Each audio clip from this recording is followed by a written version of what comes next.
Hello friends and welcome दोस्तों। विशेष ज्ञान के वीडियो सेशन में आपका फिर से स्वागत है। दोस्तों हम आगे फिर एक नए टॉपिक के साथ जो कम्युनिकेशन स्किल से रिलेटेड है और ये वीडियो नंबर 18 है जो नॉन वर्बल कम्युनिकेशन का पार्ट है। तो इसमें जो हम कवर करने जा रहे हैं टॉपिक उसका नाम है प्रोक्सेमिक्स, यानी कि अगर हम एक दूसरे से बात करते हैं, कम्युनिकेट करते हैं तो इसमें डिस्टेंस का, दूरी का हम कैसे ख्याल रखते हैं और उसका क्या मतलब है वो हम इस वीडियो के माध्यम से डिस्कस करने जा रहे हैं। तो दोस्तों हम आपको एक बार फिर से रिव्यू करना चाहते हैं कि जो टाइप ऑफ कम्युनिकेशन है उसको अगर हम कैटेगराइज करें तो उसको कैटेगराइज करने के अलग अलग तरीके हैं। जैसे बेसिस ऑफ मीडियम के हिसाब से हम इसको दो भागों में बांटते हैं, verbal communication and non verbal communication. Verbal communication की अगर बात करें तो ये दो तरह का होता है, ओरल और स्पोकन हो सकता है और दूसरा हो सकता है रिटेन। और हम नॉन वर्बल कम्युनिकेशन की बात करते तो बॉडी लैंग्वेज और ग्राफिकल, यानी कि जो हमारा जो वीडियो का प्रीवियस वीडियो का जो सीरीज है ये नॉन वर्बल कम्युनिकेशन का रिलेटेड है और ये बॉडी लैंग्वेज से रिलेटेड है। और इसमें हमने जो डिस्कस किया है टॉपिक जो कि बॉडी लैंग्वेज का 7 मेजर पार्ट है, जैसे एक फेशियल एक्सप्रेशन, इसको हमने काफ़ी अच्छे से एक्सप्लेन किया है प्रीवियस वीडियो में,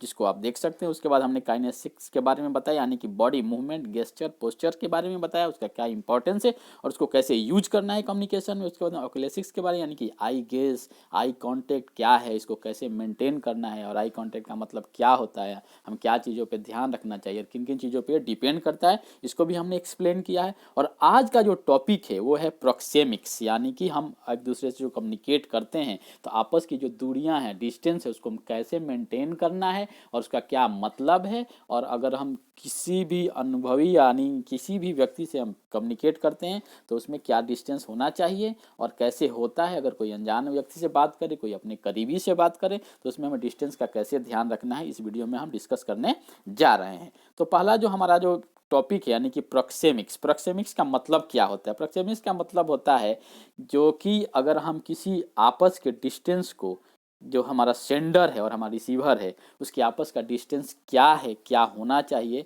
उसको हम क्या बोलते हैं, प्रोक्सेमिक्स बोलते हैं। और एक जो एडवर्ड हॉल एंथ्रोपोलॉजिस्ट थे, उन्होंने इस शब्द का आविष्कार किया प्रोक्सेमिक्स का, और उसका मतलब मैंने बताया कि ये physical distance between sender and receiver का होता है। और अगर हम इसको बोलें कि प्रोक्सिमिटी क्या होता है, use of space, distance and proximity and depends upon relationship between sender and receiver. Sender receiver के बीच में, यानी कि जो बोलता है जो सुनता है, यानी कि जब हम कम्युनिकेशन करते हैं एक दूसरे से उसमें क्या रिलेशन है, इसके माध्यम से भी हम डिस्टेंस को डिफाइन कर सकते हैं कि डिस्टेंस क्या होना चाहिए।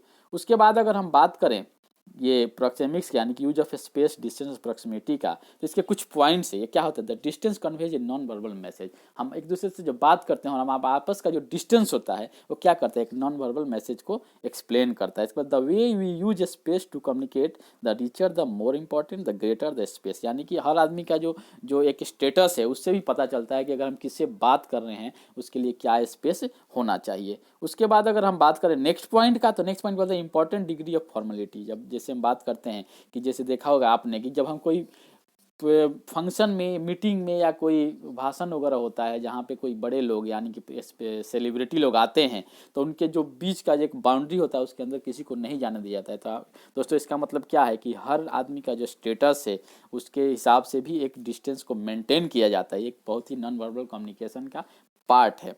तो ये कुछ पॉइंट्स रहा प्रोक्सेमिक्स के बारे में।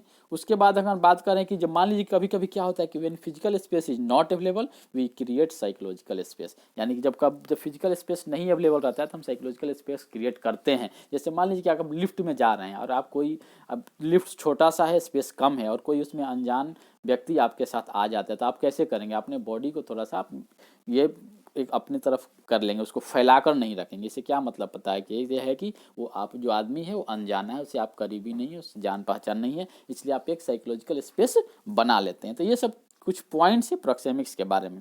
अगर हम बात करें इंटर स्पेस पर्सनल जोन जो होता है कि क्या होना चाहिए जब हम कम्युनिकेट करते हैं, तो ये 4 तरह का होता है। इसको बोलते हैं इंटीमेट जोन, पर्सनल, उसके बाद होता है सोशल, उसके बाद होता है पब्लिक। अब पर इंटीमेट जो होता है, इंटीमेट का मतलब क्या होता है, जब हम फैमिली मेम्बर से और क्लोज फ्रेंड से, आपके करीबी आदमी से बात करते हैं उसके बीच का जो डिस्टेंस होता है उसको इंटीमेट बोलते हैं, इंटीमेट जोन बोलते हैं।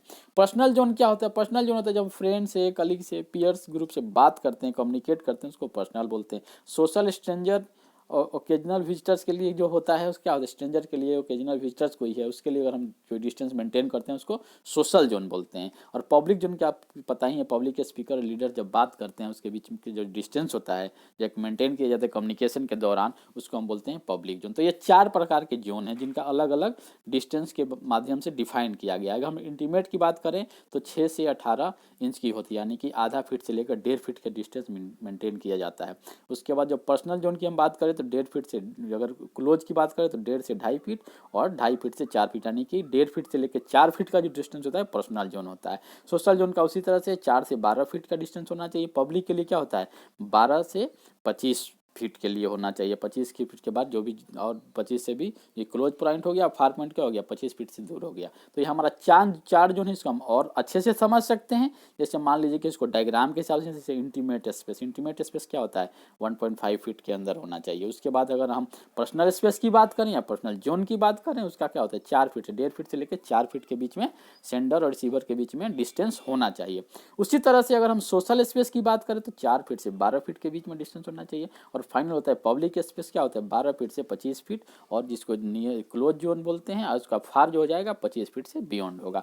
तो ये रहा हमारा एक पिक्टोरियल रिप्रेजेंटेशन, जो इंटरपर्सनल हमारा जो डिस्टेंस है यानी कि स्पेस जोन है, हम कम्युनिकेशन के दौरान ध्यान रखते हैं वो कैसे होना चाहिए। इंटीमेट में क्या होना चाहिए, पर्सनल में क्या होना चाहिए, सोशल में क्या होना चाहिए, और पब्लिक में क्या होना चाहिए। उसके बाद अगर हम बात करें कि कभी कभी क्या होता है कि आपका एक जो आपके और जो आपका जो आप मान लीजिए कि आप ट्रांसमीटर यानी कि आप बोलने वाले हैं, और एक यानी कि सेंडर है, एक रिसीवर है जिससे बात कर रहे हैं, उसके बीच में और आपके बीच में कोई अगर एक दूसरे के स्पेस में जोन में घुस जाए, जो उसको घुसना चाहिए नहीं चाहिए, उसमें क्या आदमी कैसे रिएक्शन करता है, आदमी फील ट्रबल, कहते हैं कठिनाई महसूस करने लगता है, डिफेंसिव हो जाता है, एग्रेसिव हो जाता है, रिटेलिएट करने लगता है। अगर कोई आपके स्पेस में अंदर यानी आपके निकटतम स्पेस में घुस जाए बिना कि उसके आपके कम्युनिकेशन के लिए मतलब कि वो सूटेबल नहीं है, और उसमें कोई हस्तक्षेप करे, उसमें कोई इंटर कर जाए, तो आप ये टाइप की जो एक्सप्रेशन है व्यक्त करते हैं, जैसे ट्रबल हो जाते हैं, डिफेंसिव हो जाते हैं, एग्रेसिव हो जाते हैं, रिटेलिएट करते हैं। उसी तरह से जो रिएक्शन क्या है, आप मान लीजिए किसी आपसे बात कर रहे हैं, मान लीजिए कि आपको 1.5 फीट का दूरी मेंटेन करना है और कोई एकदम पास आ गया, तो आप क्या करेंगे, आप कन्वर्सेशन बंद कर सकते हैं, avoid conversation, avoid eye contact. उससे जो आई कांटेक्ट है उसको आप दूर हटा लीजिएगा। उसके बाद place object in the beach में, कोई ऑब्जेक्ट बीच में आ जाता है, आप फोकस अटेंशन आपका मतलब कि आप कहीं और ध्यान देने लग जाइए। तो कहने का मतलब ये है कि जब आपका एक जो स्पेस डिफाइंड है और उसमें कोई हस्तक्षेप करता है तो आप उसमें क्या क्या रिएक्शन करने लगते हैं उसके बारे में मैंने डिस्कस किया। उसी तरह से जो हमने इस वीडियो में जो डिस्कस किया वो क्या किया, बॉडी लैंग्वेज का जो पार्ट है प्रॉक्सिमिक्स, यानी कि जो इंटरपर्सनल डिस्टेंस जो होता है एक कम्युनिकेशन के बीच में, यानी कि सेंडर और रिसीवर के बीच में क्या डिस्टेंस होना चाहिए, उसके बारे में मैंने अच्छे से एक्सप्लेन किया। उसमें बताया, उसमें कई तरह के जोन के बारे में बताया कि क्या हमारा जोन होना चाहिए। जब हम करीबी से एकदम हमारे जो खास फैमिली मेम्बर है उनसे जब हम बात करते हैं, कम्युनिकेट करते हैं, उसका डिस्टेंस जो होता है अलग होता है। और कोई हमारा पीयर ग्रुप है, हमारे कलीग हैं, उनसे हम बात करते तो क्या डिस्टेंस होना चाहिए। हम सोशल जोन में कोई मान लीजिए कि अनजाना व्यक्ति आ गया जिसको हम स्ट्रेंजर बोलते हैं, उससे चाहे कोई ओकेजनल विजिटर आ गया उसके साथ हम कम्युनिकेट करेंगे तो हमारा क्या डिस्टेंस होना चाहिए। और पब्लिक स्पीकिंग यानी पब्लिक जो स्पेस होता है या पब्लिक जोन होता है उसमें हमारा जो डिस्टेंस क्या होना, मान लीजिए कोई भाषण दे रहा है या कोई पब्लिक स्पीकर हमारे से बात कर रहा है, कोई लीडर है, कोई सेलिब्रिटी है, तो उसका डिस्टेंस क्या होना चाहिए, तो 12 फीट से 25 फीट होना चाहिए और 25 फीट से बियॉन्ड होना चाहिए। तो ये 4 प्रकार के स्पेस जोन हैं जो हमें कम्युनिकेशन के दौरान करना चाहिए, इसको ध्यान देना चाहिए।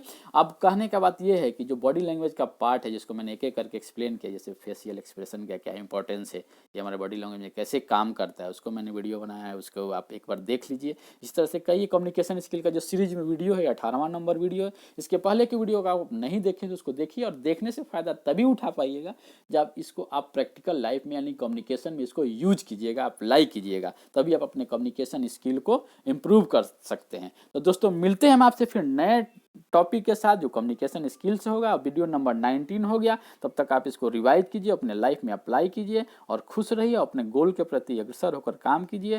थैंक यू दोस्तों, और आपके आने वाला जो समय हो वो शुभ हो। हम मिलते हैं आपसे नेक्स्ट वीडियो में। Bye bye.